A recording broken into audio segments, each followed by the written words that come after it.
Holy crap, folks. I think I got everything in sequence for once. It's Thursday afternoon, 2 p.m. Pacific. I'm Fred McMurray, and I'm grateful to say this must be...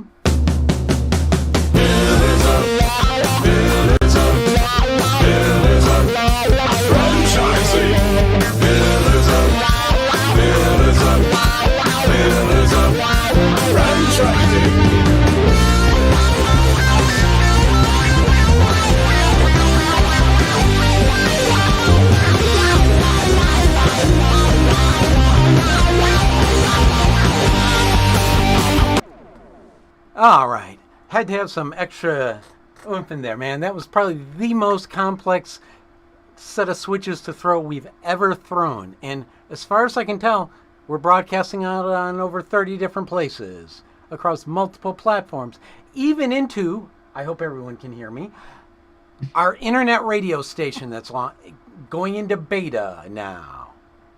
Wouldn't that be funny if no one could hear you right now?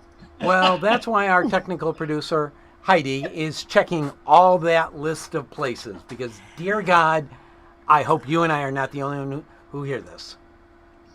Well, let me just say, as I put on my crazy glasses, it wouldn't be the first thing to go wrong this week. Welcome I'm not back. even in the screen. Yeah, you got to watch that. Don't There duck we off go. the screen. No one can see you then. Yep. So, Yeah, I'm back. yeah. Crazy. So Crazy how's back. the week been? Tell our Well, listeners. the week started with bomb threats at the airport, and it ended with being stranded in Miami. Okay, But and it you're was sunshine and sandy feet the rest of the time.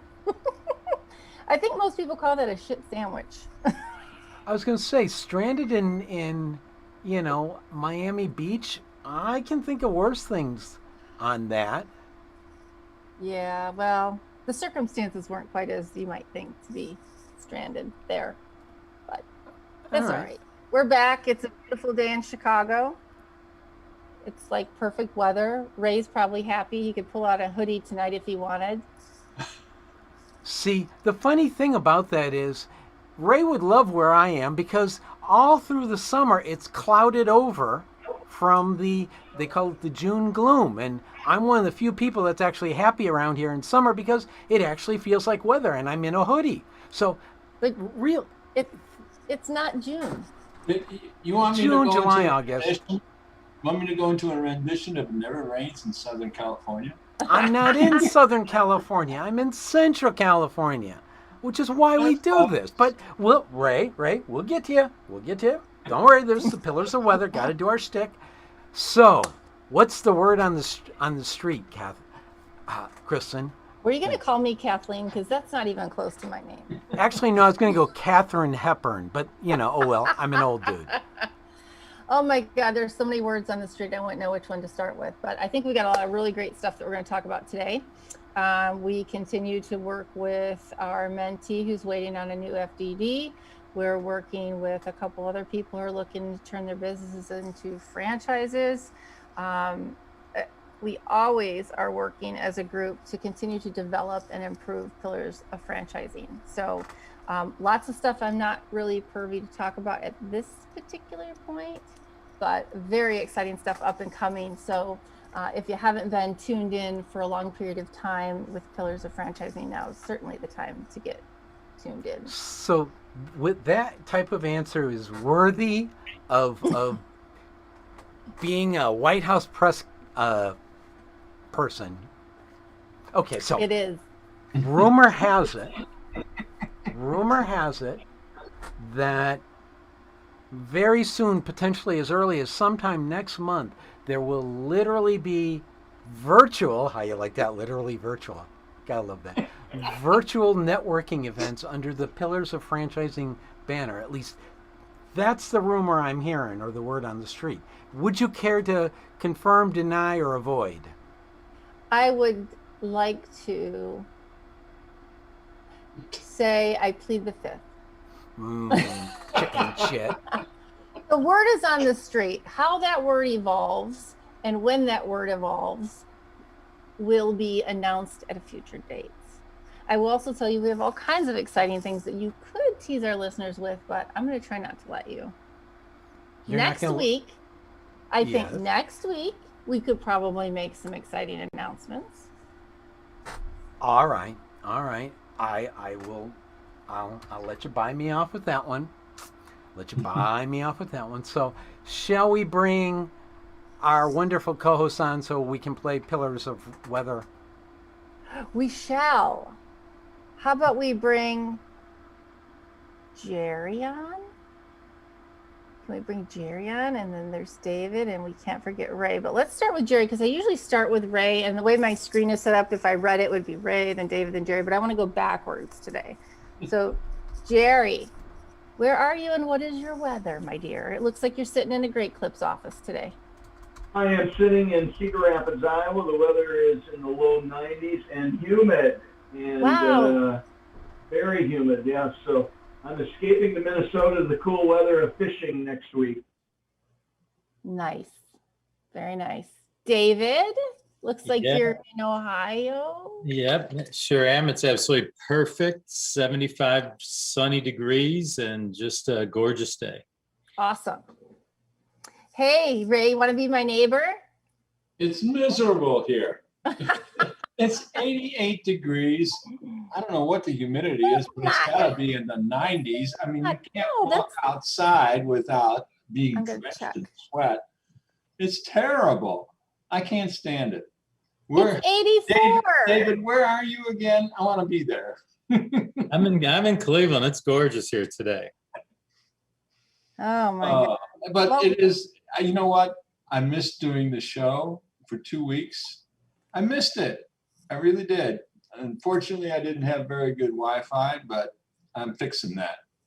So hopefully the next time I'm traveling, unless there's a scheduling conflict, I will be on the air with you guys.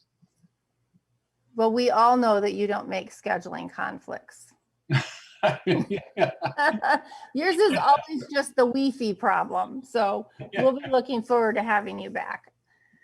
So excellent. Well, today we've got some things that are near and dear to all of our hearts to talk about. And that's really kind of what we decided to focus on today is how we now, all of us on Tuesday had a conversation about how challenging and battered things are out in the franchise world, the small business world. I shared a story in St. Martin last week and getting in and out of there. The airlines are short-staffed. Half the restaurants were closed because they don't have employees.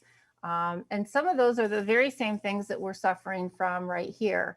And it was certainly a bit of an eye-opener for me to be there. Not that I thought they had escaped all of the effects of COVID, but I assumed that maybe it'd be slightly different because their unemployment is different and their stipends and stuff to sit on top of employment were different.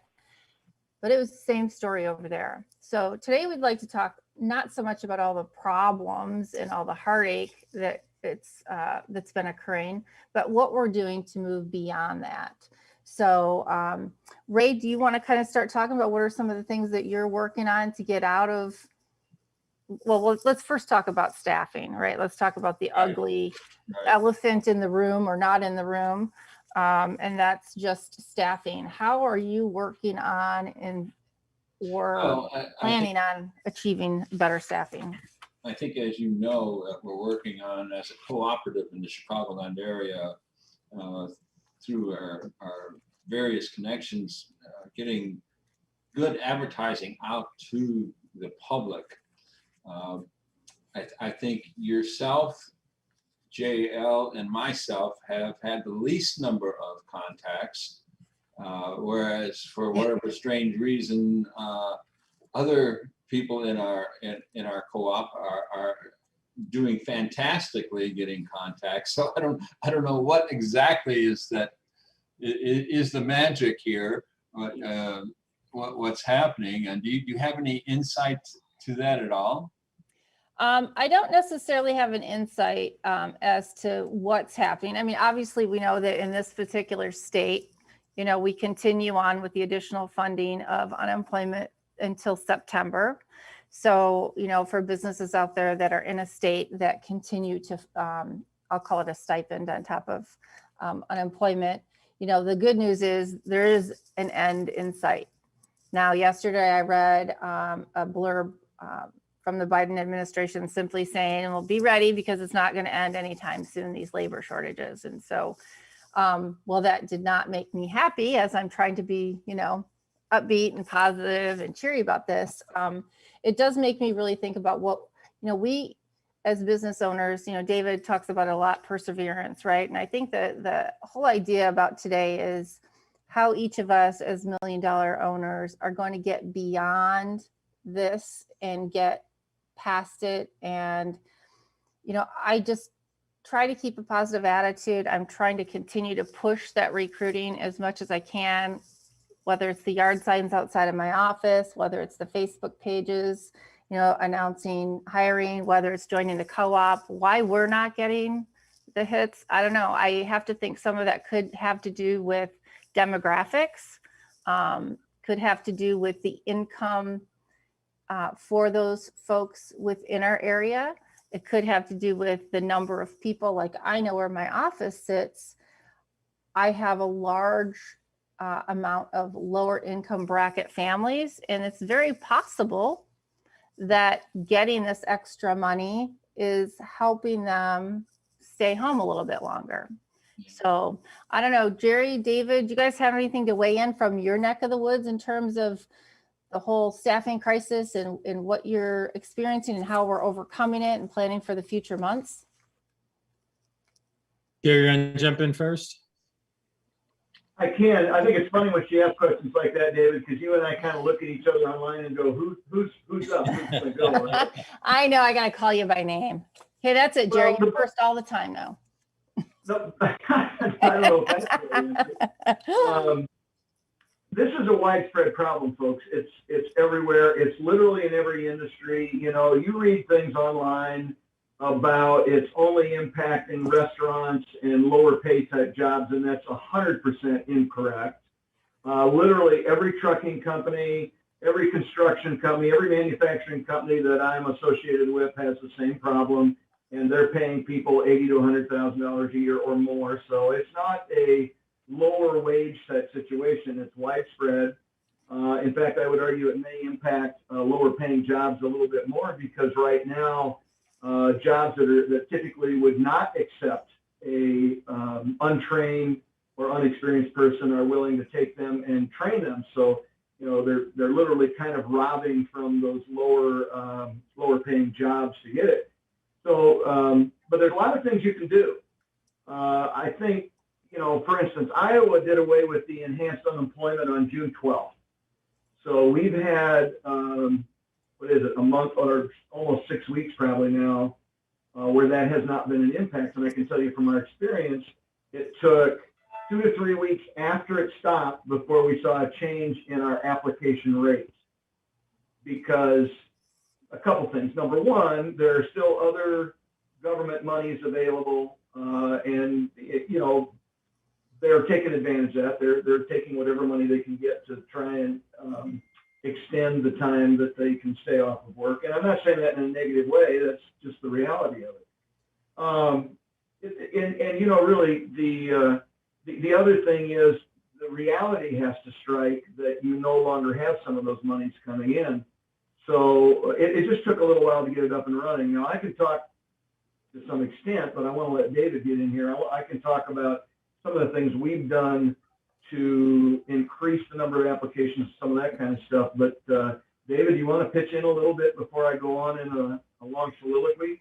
No, I'd love for you to continue that, but I'll jump in a little bit. And the reason is, but the reason is I don't have the skin in the game that you and Chris and Ray have at this point in time. And as you know, I mean, I haven't had that since last September, so to speak. But we are looking into other business opportunities right now. And while that is always, that's always out there, I'm going to be honest with you. When we first opened up our business, 28 years ago, our concern was always, are we going to staff it with great people? So that concern is always going to be there. It's a little bit different now. And I think from what I'm hearing, because I'm still engaged with old business, a lot of business owners, old bit. And I think it comes down to this. And there's no silver bullet. So don't think when I say this, there is. But it's not going to just be about money anymore. That's going to be a big part of it, but it's not going to be about money anymore. And I think, we're human beings. We're going to go into subconscious type stuff here. Human beings, we're creatures of habit, and we're creatures of comfort. And there's certain things, once certain habits set in, they're going to be difficult to break. And we're coming off a period of time where people have been sitting at home for a lot of different reasons, right? Namely COVID, but everything else. So that's going to be a difficult habit to break, because they've created a new life around that. Most people have created a new life around either working at home or being a caretaker at home, getting the government unemployment, however you want to deem it. They have to now go, okay, if I go back to work, how does that impact my life today? And what do I need to go back to work? So as an employer, that might be completely different than what it was even just 18 months ago. I mean, we might be having to look at, okay, you might be homeschooling your kids. How can we make out a schedule that accommodates that? You might need daycare that's now more expensive because all the wages are going. That's one thing everybody needs to keep in mind, both as consumers and as business owners. Everything's gone up. We could we can make minimum wage $100 an hour. We're all going to pay for it eventually, and the cost, everything else can go up. So the minimum wage has never been an issue for me, because I believe the minimum wage shouldn't even exist. You would go on that thing, in my mind. Everybody gets it's free market, and it's a floor, right? It's not a ceiling. It's where everybody should start. So I get it, and I get the argument that you have to make a living on it. But that's only people who that's all they aspire to do, is to get by. So that's a different conversation. But so my point to all this is, without rambling too much, is I think we have to be really, really creative to know that they have to break their habits of what's turned into their current lifestyle. Yes, that's how do you accommodate that? Well, yeah, that's a difficult question to answer, because it's going to be dependent on each individual business too, because some people aren't going to be able to just have some floating, flexible work at home schedule. Right. And I think that you make a good point, because that does affect whether you're an hourly wage owner or you're a professional out there. Everybody has adapted, and you talk to people all the time who are trying to adjust to get back to what the new normal is. So I think that's really important.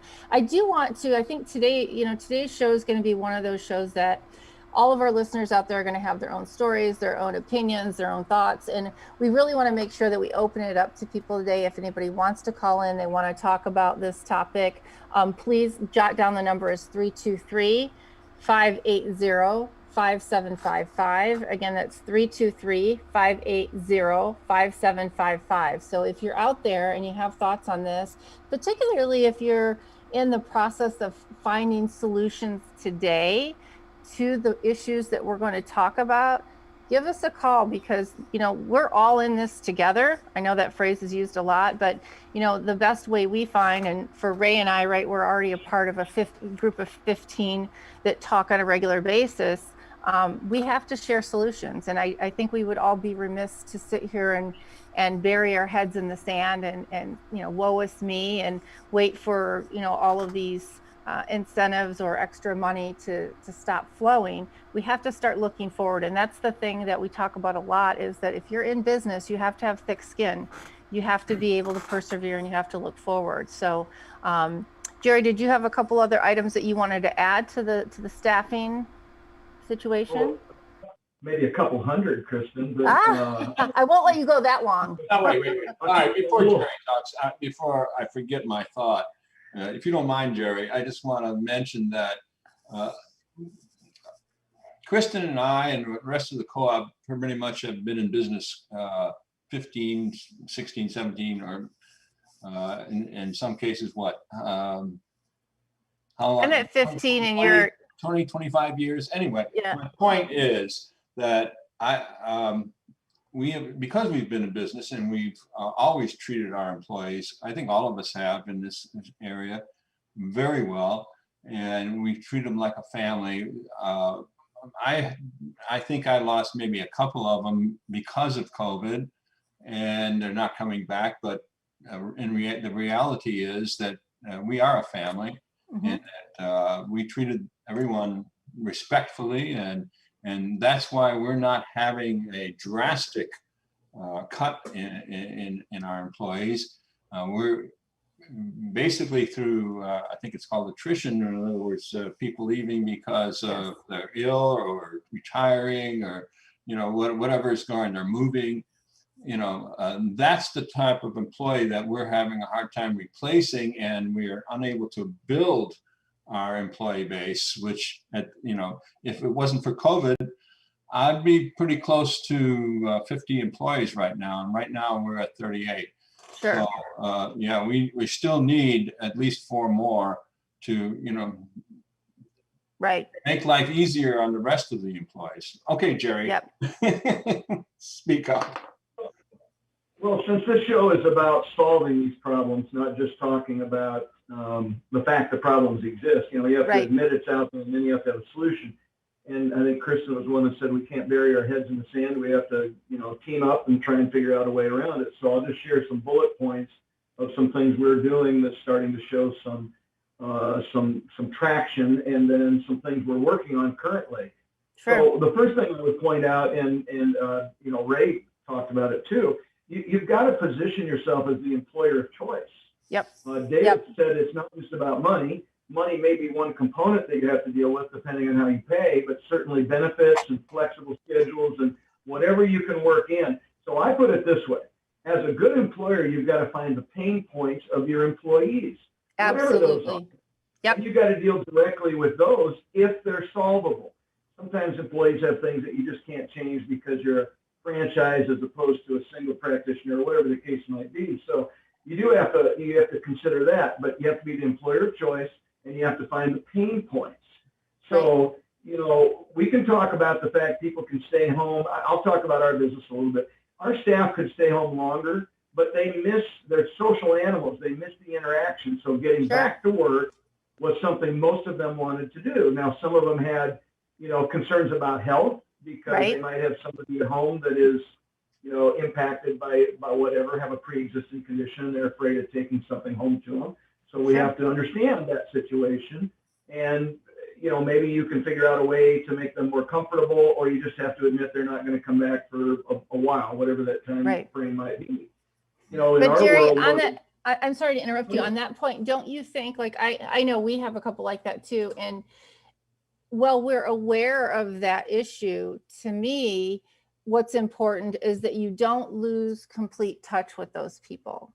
Right. To me, it's still reaching out saying, hey, hope you're doing well. Listen, when you're ready, your job's here for you. And it's not every week. It's not every month. Maybe it's every other month saying, hey, we just want you to know, hope your family's healthy. We're thinking about you. Can't wait to get you back. Because those are the people that were probably great employees, to Ray's point, right? And you want to make sure you keep them engaged in the business, right? That's 100% true, Kristen. You've got to reach out to them every once in a while and just check on them. You just have to understand, as franchisees and business owners, if we're struggling with the business because we're short-staffed, it's really easy to overreact and maybe even, have ill will towards some of your employees that don't come back. But we have to be in their space. We have to understand why they're where they're at, and, feel their pain, and then try and make some sort of concessions to understand that. So whether that means allowing them the extra time off and staying in touch with them, because they may very well truly appreciate that, brag you up to all of their friends, maybe even send other people to work for you because of the way you've worked with them. So we've got to understand that, staying in contact through a variety of things. For instance, we've got a company Facebook page for our stylists so that they can stay a part of our family. That's a nice idea. We're not always calling them maybe every week or whatever, but they still feel like they're a part of it, which makes them want to go back as soon as they possibly can. Write that down. I want to mention something that's kind of indicative of the essence we want to get across. I asked an employee one time, what's the best part of your day? And of course, I'm expecting her to say, oh, when I get off work. And she says, no. She said, no. She said, the best part of my day is when I come to work in the morning. And I said, what? She says, well, think about it. When I get off work, I've got to fix dinner for everyone. I've got to make sure my husband's taken care of it. I got to make sure all the kids are taken care of. I got to make sure that their homework is being done. And then I got to make sure that there's lunch for all the kids for the next day and everything's ready, their clothes. And then I got to clean my own house. Yeah, well, that's the thing, right? It's the escape from reality. Yeah, her work day begins after she gets off work. That's right. That's right. You know, because when she comes in the morning, she's socializing. She's having a cup of coffee and maybe a donut or whatever, and socializing with all her friends and having a good time. And then she, that's it. So that's kind of indicative of the kind of atmosphere you want to create at your place of employment. Sure. What I'd like to do, I got my little messenger pop up, says, "Hey, you're late for commercial." So we're going to take a really quick commercial. When we come back, Jerry, I want to continue some of your bullet points, and then we're going to move on and we're going to talk about one of the challenges today and how we overcome the capital situation. Not, 1/6 capital, but the capital as in cash. How do we continue to get the money we need to grow our business and thrive in the future months? Okay, Fred, go ahead. Let's pay the bills. All right. According to fan poll, Jerry has been voted the most interrupted co-host of this month. Congratulations, Jerry! Also, and he does it with class. He does. On another note, the management is not advocating for the repeal of the minimum wage, at least not at a federal level, even though international person or labor markets are shredding the minimum wage. We are not advocating that Congress repeal the minimum wage. Thank you. And now a word from a sponsor. Hey, franchise owners. How's your local marketing? Do you feel like you could use some help keeping up with your social media posts and comments and reviews? Do you wonder if you could be doing more to attract local customers? Are you able to identify new move-ins to your local area? At Westvine, we help franchisees like you reach more local customers through digital marketing. With daily monitoring, creative content, and ad placement, and customer data intelligence, we'll get your business in front of the people who want your products or services. We also work with franchisors who need an agency to handle the digital marketing for all of their locations. If you're ready to reach more local customers, give us a call at 805-265-5440 or visit us at westvine.com. That's 805-265-5440 or westvine.com. Here's my non-paid for. Oops, how do I make this go? Ooh, there you go. My sponsor of the day. Yeah, don't give them a plug. They're worth billions. Trillions. They're a franchise. They're just like us. We're all people in the same struggle. That's all I'm saying. Jerry, tell us some more good tips you got there for helping keep your help engaged and or getting ready to get some more help in the door for your customers. Because I'm sure some of our listeners are struggling with the same thing, or if they become franchisees after spending some time with us, they'll probably be facing this, because I think this issue is going to be around for a year or longer until we right size again and things kind of get back to a little more normal. But so once you find employees' pain points, as I was mentioning, you've got to consider whether you can solve them or not. And what we've just decided in our business, or what we've discovered, is that our employees, one of their biggest pain points, we've got a lot of single moms or working moms whose husbands work or whatever. Daycare, a huge issue in America today, and certainly with our staff. And we have considered opening a company-owned daycare, to be honest, centrally located in our markets, literally subsidized almost as a nonprofit would be, because it's another benefit for our staff. Sure. If it doesn't cost us anything, but yet gets more staff back to work, then that's where we make our money, is by being able to have more staff and take care of more clients and so on. In conversations with some state agencies that help with that kind of thing, this is not new, and there are companies recognizing it that are too small to have their own. Sure. They're banding together with 3 or 4 or 5 other companies, and each of them, depending on how much money they put in to build it and run it, get X number of slots for children, and then they put their staff into it, so it becomes a huge benefit so that people can get back to work instead of staying at home. Well, Allstate Insurance is here in Chicago, and I know that they are one of those companies that have that in-house daycare for their workers too. And I always thought, well, that's kind of interesting. I wonder how they do that. But very similar to what you're saying. I mean, they recognized early on before all this that there's a need for their employees. It keeps their employees coming to work on a regular basis. So I think that's a very interesting idea. Yeah, and you can't always solve the problems by yourself, but if you partner with other people who have the same sort of issues and Right. put your money and your time and those kinds of things together, many times you can. And if you're in any sort of a retail environment, for sure, this probably is going to be a forever problem as far as getting staff to work. So Sure. one of the points I make all the time is you got to think of this as the long game, not a short-term problem. Because some of these things are going to go on in many of our businesses for a long time. It's not insurmountable. It's not a reason not to be in the business world. It's just another thing small business needs to deal with. Yeah. So daycare is just one example I could give. There'd be others, but I don't want to belabor the point. Sure. But I do want to point out one last thing. So when we're recruiting now, not only are we starting from the point that we're going to be the employer of choice, but we're providing a long list of benefits, because you never know which of those benefits might attract that one person. And we are the benefits are the big thing. The pay is another thing. But we're also talking about finding a home, being there long term, getting the support of a family-owned franchise, those kinds of things. And then, of course, we're paying a sign-on and recruiting bonus. So hopefully that, if they're weighing one job versus another, that may get them to come to us before somebody else. Sure. But anyhow, without going into a lot more detail, those are just some of the things that we are either working on or have been successful for.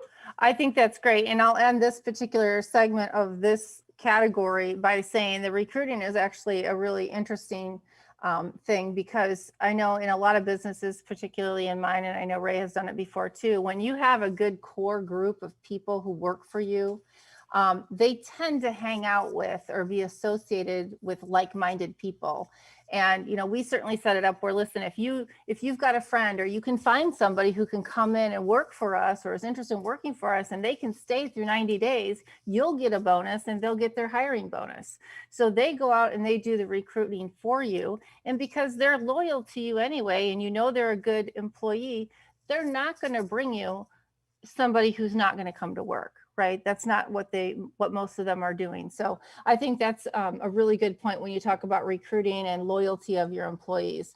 Let's talk about, David, I want to start with you on this one, because we kind of talked about this previously too. Let's talk about capital and the access to capital, the issues that we're finding right now and how we're going to overcome some of those. What kind of situations are you encountering, hearing of, helping with? Yeah, the biggest thing that I just ironically, right as we were just jumping on this call, I get a text from somebody, and he's in a construction business, and the first thing he says was, "Hey, do you have somebody that I can get in touch with for basically a 2-month float on receivable? A 2-week float on receivables that he's trying to collect, right?" So again, every business is different. So I thought that was funny, and that's not funny for him. Right. But Not the funny. bottom line is it's that whole trickle down effect. So he's looking for something to say, I'm having a tough time collecting from the people I've already done my work for. I've got to pay my people, have to go pay for some supplies. He's in that same situation where basically I booked this job, I ordered these supplies, the supplies are, who knows when they're going to show up. It's been 3 months, and he still has his payroll. So he can't get the job done. He's got to pay his payroll. He's waiting on the supplies that he probably put half down. And now he's in a situation where he needs some cash flow. So, so I think that's one of the things that business owners are facing. And I think as with anything, when you do your business plan, you're going to have to put a realistic amount for your cash reserves to cover those types of things. You don't really know when they are when you're just starting up. But as an experienced person, you might, no one saw all this coming. No one saw this coming. So all you could do is prepare the best you could.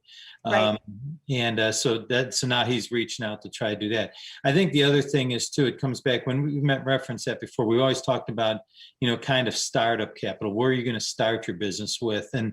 And the bank might give you so much, you might have so much, and you might want to grab a partner or some investors. I always used investors to kind of offset some of that outlay of cash, other people's money, right? As people refer to it. And I think that's really, really important at this point in time, to look at all the avenues, because if you don't, you might get stuck, even in negotiating a lease now, if you're just getting into business, now there's going to be some wiggle room. We talk about, landlord giving you some tenant improvement money, but there's also things that you're going to want to start thinking about in the lease that, quite frankly, never even crossed our consciousness before, to say, hey, what happens if there's a public emergency that shuts us down, and how's that? That never came up in discussion. Yeah, so that's a good point. Could you put that clause? You put a clause like that? Certainly a question to ask, right? Question to ask. How are we going to handle that? Because that's another way to offset a potential capital burn, because is it going to keep me on? Because let's face it, you can't rely on PPP loans forever. I mean, they helped. I mean, this country would be in really bad shape if those PPP loans weren't made available to an awful lot of businesses. So that helps. But then a lot of guys screwed that up and they spent it, and now they need it still, Yeah, you didn't necessarily need that brand new truck, because now you got to figure out how to pay your bills and how to buy your supplies. Exactly. I think that was the penny wise, pound foolish situation that a lot of us ran into. Ray, how about you? What are you thinking about in terms of if you were to need capital today? Let's say you're going to go buy out a neighbor or something. What do you start a new business? Well, right now, I'm getting inundated by people asking me if I need money. So I would imagine it's just a matter of saying yes to one of them, and all the terms seem to be pretty good. So I seem to be okay in that respect. I basically don't owe anything to anybody right now. Maybe Enterprise, the monthly thing on the cars, which I feel is a better way to go for me as far as that goes. Well, but that's the only thing. Right that's actually a really good point that you brought up, and I'm going to kind of twist what you started to say to highlight the back half of that. So Enterprise has a relationship with several different franchisors, and this is an area, when you talk about capital being accessible, that franchising really can help you as a business owner. So in our situation, Neighborly Molly Maid has a relationship with Enterprise, and it allows you as a new owner to access cars for your fleet that doesn't impact your credit. It doesn't look at your credit. Your franchisor basically, in a way, co-signs on that loan for you and allows you to get a fleet up and going. Because if you think about it, if you're running a business that requires a fleet, you can just guarantee you're going to spend about 20 grand at a minimum per unit to get people out there working. And so when you're looking for franchisors, a great thing that Ray, you pointed out, and I was like, oh my gosh, why didn't I think about this, is to look for franchisors that have partnerships. Partnerships that allow you to use the OPM, right? The other people's money idea. So I think that's a really good point for people who are looking to start a business, and perhaps people who are in a franchise right now. Reach out to your franchisor. If you need a big equipment or you need cars, something like that, find out what kind of relationships are there. You might be surprised where they can help you. Jerry, what about for you guys in terms of capital? What are you finding? Well, there's a lot of things, Kristen, and you have to be innovative in these days that we're in. Ray brought up a good point. There's a lot of people claiming they want to give you money, but then you dig into it. Sometimes the application process and the approval process is not the way they portrayed it. So I would always tell you, sign up and see where it goes, and then go from there. But I will tell you, I just met with a business broker yesterday, and we had this conversation. There are maybe traditional banks other than the one that you typically deal with that are more small business oriented than the one you're currently dealing with. And right now, make no mistake about it, banks have a lot of money. That PPP and idle money and all that kind of stuff, if you didn't spend it right away, it went into the bank for a line of credit or something. And so banks are flush with money, and they really want to loan it out because that's where they make their money. So don't just focus on just your bank. And to kind of tag onto that, there's a lot of third-party lenders out there that's their entire job is to find insurance companies and other people with money to put a package together for somebody.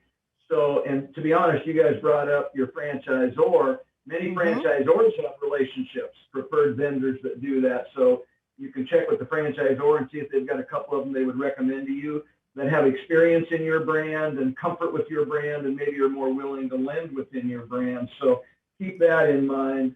As David said, partners or investors, there's a lot of that going on because once again, there are some categories that have, done pretty well during COVID, and they've got money they want to invest into things. Yeah. You can dig into some smaller things that still help out. Like you talked about, relationships for equipment through your franchisee and maybe great leases on vehicles that save you some money and reserve your capital. Instead of spending it on a truck, you're keeping your capital and leasing it. Right. One of the little use things that I think is something, certainly we're using it right now, and David touched on it, was tenant improvement allowance. So if you're building out a new location, typically landlords will give you part of your build out costs, and then they roll it back into the lease. So in essence, they're lending you the money, if you will. You'll pay a premium on it, but it's just like borrowing money, except you don't have to do anything for it. They just give it to you. Right. Typically, we don't do those TI allowances because that gets built into the lease long term, and we would like to keep our lease payments low. Sure. And in days like this, if you're struggling to find cash, that's a really easy venue to go down. You can get $20,000, $30,000, $40,000, $50,000 sometimes against your build out costs, and that would be money you'd have to come up with typically in a loan otherwise. Sure. And that reserves your borrowing capacity for something else. So there's a whole list of things that you can do to really leverage your position. So don't lose track of any of those. Yeah. I'll tell you. Let's go ahead, David. And I would just add to that too, is I know we speak to a lot of people that are looking to buy franchise, but for current operators in your business, it's an age-old saying, the banks are willing to lend you money when you don't really need the money. And that while you're operating your business, when times are good, when times are strong, that's when you kind of want to say, okay, I need to start preparing for a potential rainy day. And that doesn't mean you have to go borrow the money, but go ahead and make sure you can maintain your relationship with your bank, with your financial partners. Yep. Try to secure some potential credit lines that you can tap into in case of an emergency. Those types of things. When things are good, that's when you want to kind of build that war chest for when things. So you don't have to go back when, hey man, now I'm in a bind. Can I get that? Because think about your own self, man. Somebody comes to you and says, hey, you know what? I'm out of a job. I don't really have. I got to pay all these bills. Can I borrow some money? You're sitting there going, oh, I might. You don't have a job. So the time to go get money is when you don't really need it. And I think a lot of people, they just kind of take it for granted. I know I did when I was a young entrepreneur. Wow, this is going to last forever. And then a hammer comes and it doesn't last forever. And you got to really scrape and claw to come back out. So again, that's another little tidbit that I would put in my war chest is when things are going good, make sure I maintain my relationships with my financial partners. And at that point in time, try to secure some lines of credit. Yeah, that's awesome. And I'll tell you, once you get your business up and going and you start, one of the things that I started with a few professionals in my circle that I continue to do today, a lot of my accounting is done on trade. A lot of my, sometimes if I need certain services, things that people are providing services on, they tend to be actually even one of the magazines that I market in and have been showcased in, we do that on trade. So she says, listen, I want a monthly cleaning service. And I say, okay, well, I kind of need accounting services, or I need this, or I need that. I'm sorry. And that's how we manage to keep our cash. And to play a little bit on what David said, it's admirable for people to say, oh, I want to pay off my house. I want to pay cash for my car. That's great for personal finances. But when you become an entrepreneur, you've got to think about what's available to you, not necessarily what you have sitting in the bank. And that's a huge difference. And I think that plays excellently what David was trying to say. Yeah, absolutely. So when you think about getting creative, just remember it's not just even for the big money, right? I apologize. I had people come through the door and the dogs wanted everyone to know that I have visitors. So anyway, yeah, so look outside of just the general capital to get your business started.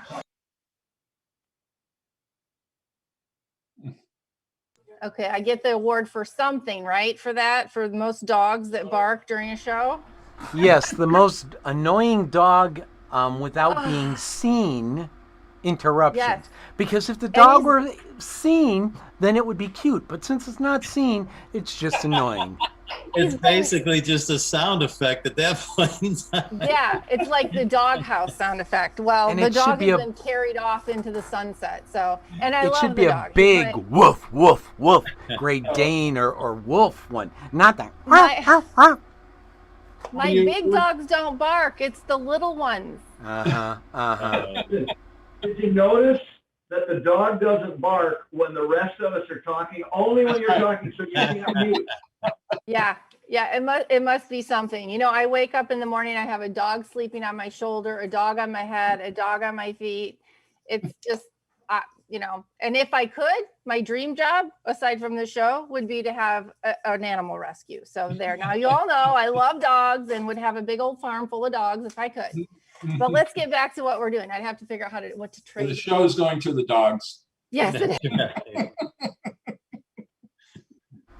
Boo hiss, boo hiss. That last joke was just too bad. Boo hiss. It was. That was all right. So let's keep going though, because obviously we have so much more to talk about. And what I would like to talk about next is let's talk about how are you all leveraging some of these increased costs, whether it be for supplies or labor. And yes, Dale and Dewey, who's listening right now, just sent me a message that said, hey, was that my little dog barking? Yes, it was the little dog Booby who is barking.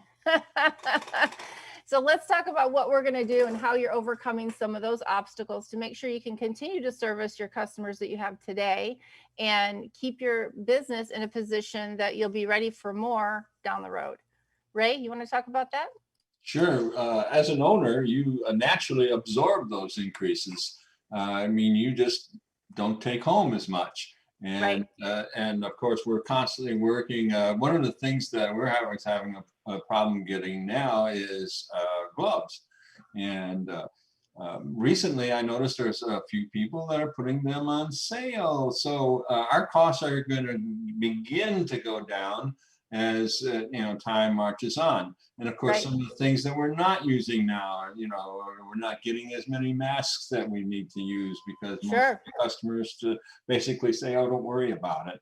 We still have a few that say, yeah, definitely, put the mask on when you come here. But majority of them are saying, no, don't worry about it.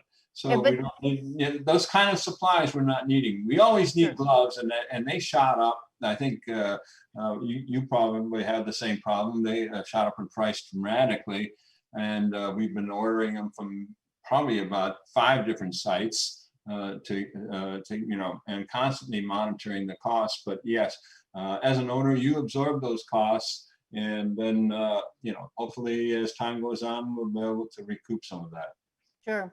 I know for us, a lot of it was trying to solve those problems, right? You have 4 and 6 week lead times to get some of those supplies. And sometimes it meant that you had to find a local supply house. And because so much of the supply chain was broken, instead of ordering from one place, I may have to go pay retail prices one place. I may have to go to a supply house somewhere else. I may have to call up a neighbor and say, hey, how many boxes do you have? Can I have 2 and pay you back?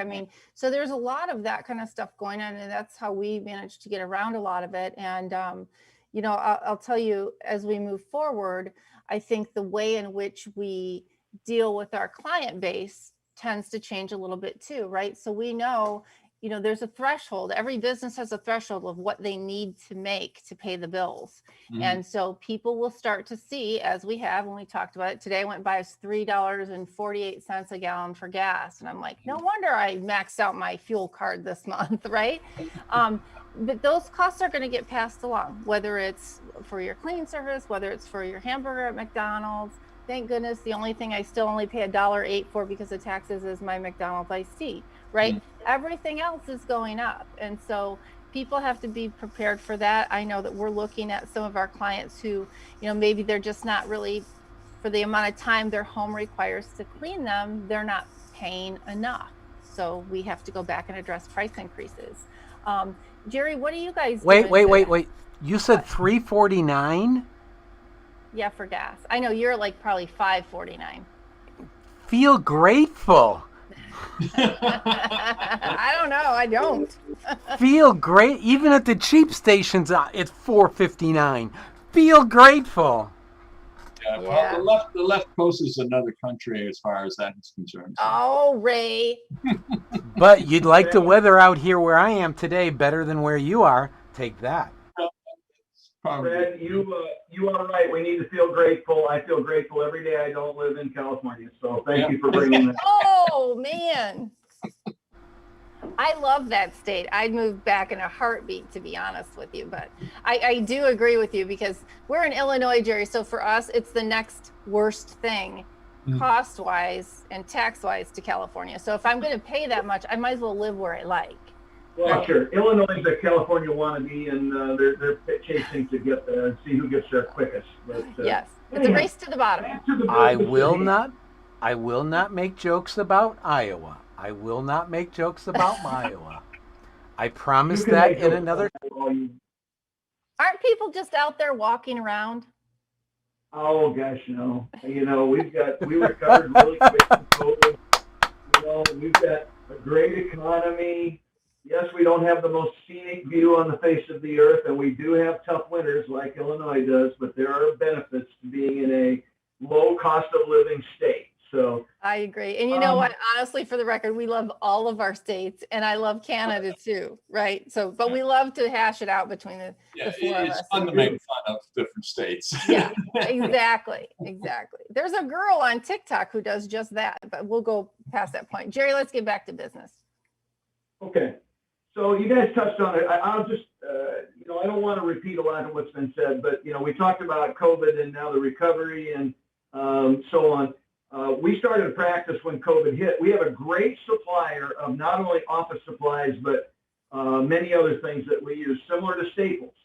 And they're so good and we're a decent sized customer of theirs. So when they see the market moving for supplies, they let us know. So we can buy as many of that particular supply at that point in time before prices go up or whatever. So again, you have all touched on leveraging relationships. That's leveraging a relationship for supplies for your business.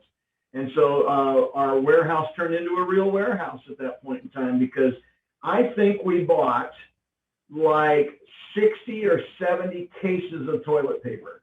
Yeah. When this all started. Yep. You can fill in the blank. Wait, that's why the shelves were empty. I saw you, Ray. You're like, wait a second, it's Jerry's No. I was not reselling it to make a profit, although it certainly crossed my mind. Iowa hoarding. We're a retail place, so we've got a retail bathroom, so you've got to be prepared for those kinds of things. Well, but Jerry, I thought I outsmarted you, Jerry, because I went out and ordered a bidet. Well, 29 bidets gets a little cumbersome, so one is not so bad. But depends on how much you're paying for toilet paper. If you had to clean one of our retail bathrooms one time, you would not want anything spraying water in there if you could help it. My God. Good Lord. I'm sorry for interrupting you. See, I win the prize for the most interrupted. Thank you, Kristen. This conversation is going down the toilet right now. Again, All right, Ray, if you're going to do jokes and you're going to be Fred doing the jokes, you gotta make them newer by at least a couple of decades, please. Okay. Take it away, Jerry. Yes, you have been voted most interrupted. Last couple things I will mention, and you guys are in the cleaning business, and I can tell you, cosmetology is huge on sanitation and cleaning. It's because we are involved with people so much we have to do that. During the early part of COVID, we discovered just how much our staff was overusing some of the products. In other words, if the mix rate was 1 to 10, they were doing it 1 to 5 or something like that, right? Yes. And so by coming up with some innovative strategies to make it easier for them to hit the target rather than overdoing it, we were able to cut our consumption of some of those products down by 30 to 50%. Yes. And that not only saves you money, but in the times of shortages, it saves you a lot of products so that you don't run out of some of those things. So that's something I would make sure that you do. And then the last thing, which is something we're all facing right now, Kristen touched on it earlier, we're certainly on the verge of doing it. You're going to have to raise prices. That's a cascading effect. If anything in society gets raised, before long, it's going to rotate through all of society. So it's not going to be unusual. I think our consumers are all going to just have to grin and bear it. We talked about gas prices. That's one thing. But you can look across the system, and everything's going up in pricing right now. Yep. I just read an article about many restaurants that are not necessarily raising prices, but they're shrinking portions. Right. Or even doing things like, cutting a 1/16 of an inch off of the thickness of a steak, which doesn't really show up, but on the bottom line shows up. That's right. Customers don't notice it. So there's a lot of ways to do that, but in one way, shape, or form or another, you're raising prices. Yeah, I think the good thing about, again, if you have a model that you are following, there are target margins, right? And so, and I think the point that we're all trying to make with people is there are ways to tweak your business model, whether it's by pricing, whether it's by cost reductions, right? As long as you can get to that bottom line. And it's not going to probably be as easy, nor will it be as pretty and maybe as fat as it used to be.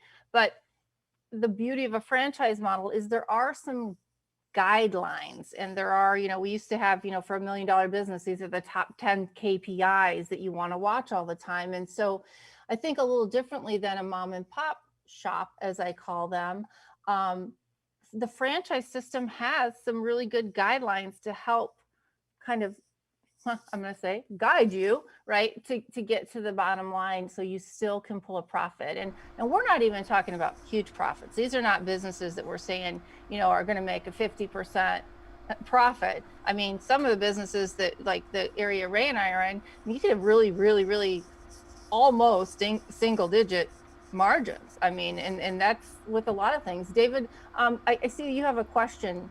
Can I switch to you real quickly? Yeah, I don't know if I have a question. I was just going to say, I think, what you're talking about is couple-fold here.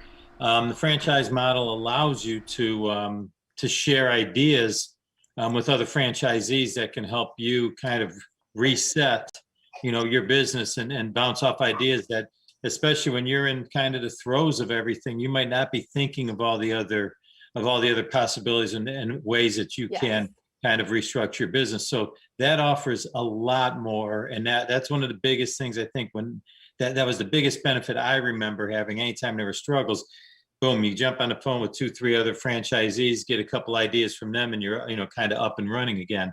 With some new, renewed enthusiasm on what you're doing. The other thing I would say is this, and I know this is going on in a lot of restaurant businesses, a lot of fast food, and a lot of other businesses. You have to kind of reset, right? So you might have grown your business to a certain level with X number of employees, and now you have, 75% of that number of employees, or half the employees. Well, you can't expect to do that same volume you were doing with the full complement of employees and then run your lower amount, 50% of employees, and run them ragged. So you have to get creative. Right. Does that mean, are we still a 7-day-a-week operation? Are we still 5,000 square feet? Are we still, 150 tables, or are we 80 tables? Are we going to close on Mondays? What are we going to do that controls the cost? And most importantly, in any business, doesn't let your consumer down, doesn't let your guest or your customer down. Because if you're doing that, you're never going to rebuild your business. So you might have to scale it back down, make sure that it's almost as if when you were building it, right? Day one, you had kind of a smaller staff. You were building, and then you built into it. Now you're saying, okay, I've got to build to my staff a little bit. And then as my business grows, maybe I can continue to add those people. But I think for most businesses right now, you have to face reality and say, here's what we're able to output. Here's what we're able to produce. And I have to structure my costs and my operations according to that, because Sure. to do anything else, and that's folly, because you're going to risk damaging your reputation as a business that can deliver the products. Yep, very good. Fred, I see that you have a question for Jerry. Yeah, I do. So, and actually, Kristen, you kind of reiterated. You talked about restaurants like shaving a 16th of an inch off the steak. So, for the Great Clips, would they be leaving like a 16th of an inch more hair? Fred, you are hilarious, except you're really not. So, no, we do not. We actually give the same service. We give exactly what the customer is looking for. We just do it so efficiently that we can recapture some productivity. So, But thank Jerry, you for allowing me to do a little press release. the funniest part about that is Fred doesn't even have any hair to get cut. Why do you think we wear hats? Why do you think we wear hats? Fred, we do buff jobs. We'll clean that right up for you, make you shine like you're a new baby. A buff job. That's awesome. Send somebody out to California, because I can tell you, it ain't going to be that economical if I got to go to Iowa to get my hair cut. I got friends that are franchisees in your neighborhood, buddy. We'll hook you up. Oh my God, I'm dying. And I would share with you the text I received about Iowa and corn cobs and toilet paper, but I don't want to go there. I just am dying today with some of these crazy conversations we had. Okay, so let's talk about strategic. Well, we talked about kind of the maximizing revenues and all this, but what about strategically in terms of buying a franchise? Jerry, we talked about this a little bit on Tuesday. Why don't you talk to us about what do you think are some of the best tips? Because we have decided, right, it's still a good time to buy a franchise. And with that being said, what would be a great way for somebody to go about looking for a franchise today to really maximize maybe minimal investment?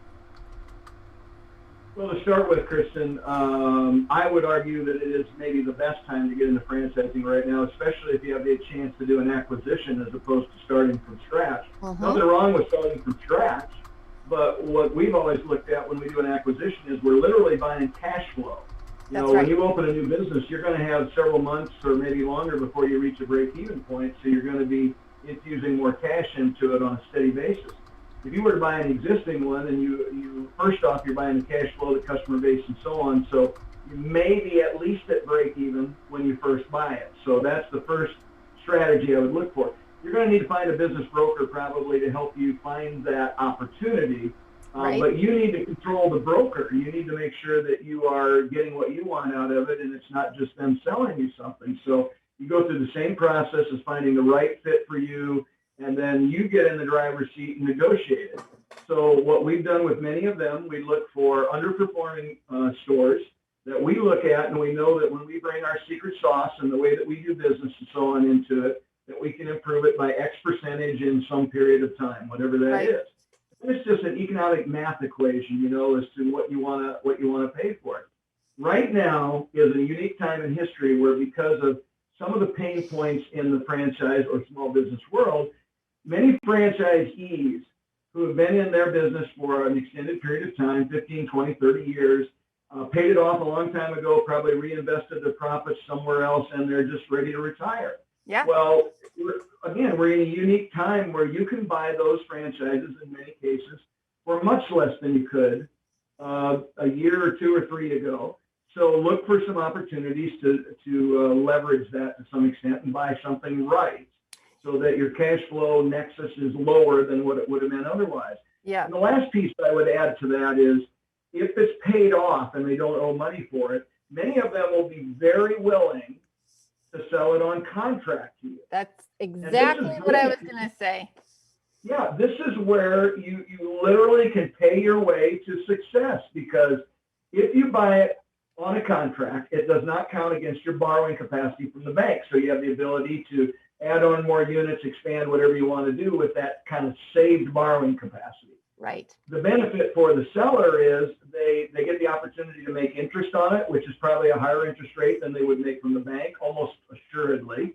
That's right. And they get to spread out. They're used to a monthly income from the business, and this is a way that they can have a monthly income for many years to come. So traditionally, we have structured deals roughly with 20% down cash, 80% carried by the owner. Yep. You can put whatever percentage you want to into those things, depending on how the deal is structured. We usually get a interest rate that is slightly below what we could get from a bank. So we save a little bit of money, and the seller gets the benefit of 4% or whatever the interest rate is coming in as a bonus every month. Yeah. Yeah. You would typically do that in an amortized vehicle. So in other words, payments would be based on, in our case, a 10-year model, but at the 5-year window, there is a balloon payment due. We usually write the contract so that you can extend it at the seller's option. If they want to continue to get that monthly payment instead of a lump sum payment, you can pay it off in that next 5 years. But worst case, in 5 years, you've improved the business, you've bought equity by making those payments. That's right. It'd be really easy to get a bank to finance the balance if you need to. Yeah. And a quick story, going back to the secret sauce and those underperforming ones, we've been able to take stores literally and triple their volume in 2 years. Wow. So if you find them underperforming enough and you feel that because of your marketing background, Yep. your boots on the ground efforts, leveraging the internal workings, the operations, there's a variety of things you can do. But Yeah. that's where the money is. Yep. That's where the money is that up boost that you're going to get as you grow. So there's Yeah. several tiers. They're all easy and they're all powerful. I think that's actually a really, really great point, because people they tire of these kinds of setbacks, right? And the last 2 acquisitions I made were exactly what you said. We knew we wanted the acquisition. I could have paid cash, but the idea was, how can I sit back? Because listen, my dad always taught me you need to save your cash for a rainy day, right? Because you never know what's going to happen. Here we are, 3 years later, guess what's happened? So I think it's a really smart idea. Again, it's kind of like using other people's money, right? So instead of taking out a big loan for a huge lump sum you got to pay back, if you're paying back that owner, and in a lot of cases for me, the gentleman that I'm paying right now on the last acquisition is helping him supplement his Social Security. Yep. So we all win. So I think that's great. Ray, did you have something you want to say? Because then I'm told that, we're going to go down the I rabbit have hole. nothing to add to that, except I've done that, been there, done that, got the T-shirt, and it works great. We should have a been there, done that, got the T-shirt shirt, I think. So I thank all of you for that. I think that, hopefully our listeners realize that we joke and we tease and things like that. And we do indeed love all of our states and Canada too. And we don't, on this show, we try to make sure that we don't tout any political line in any way, shape, or form. That's not our intent, but we are all passionate about what we do. We're all facing the same struggles that any other small business and or franchise is facing. And so with that, we like to be really candid in this dog, oh my goodness. We like to be really candid with our conversation. So we hope that everybody understands that. And instead of going down the rabbit hole today, I think Fred's going to take us down the toilet bowl today. Is that right, Fred? Well, I am going to give you a swirly today. Excellent. So I was contemplating the topic of today's down the rabbit hole question, and I read a very intriguing opinion editorial in the Washington Post about AI and how the AI we should fear, and we've talked about before, is already here. But then I contemplated, and like I said, I really like that idea, but then I thought about the fact that earlier this week, the, I guess, retired CEO of Amazon stuck himself in a rocket, and all I'll say about the rocket shape was it was phallic. Anyways, he shot himself up into space and came back down. And I started thinking about this of, here, now you've had Branson and Bezos both go up there, and we know Musk is really going to go up there soon. And then I started thinking about what the first space travel franchisor would look like. And I thought, let's ask the expert franchisees what it would be like. What would be the worst day you could think of as a space travel franchisee? And what would you do about it? Well, that just seems to be a no-brainer to me. The worst absolute day would be the day that you didn't come back. I don't know. Maybe you want somebody's better. I'm not buying that one. All right. Yeah, So that's a a different client one. doesn't come back. What are you going to do about it? I'm gonna call up Jerry and see if he'd like to take his the next flight out. Or David, he's got great people skills, right? He might be able to go out and negotiate them to release our person and bring them back. Ooh, assuming aliens have taken them. Now that I actually like. Jerry, since she threw you on the down the hole next, go for it. Under the rocket ship. You know, Fred, I have a hard enough time staying, based on Earth. So my worst day would be when I have to figure out how to do some sort of franchise in space.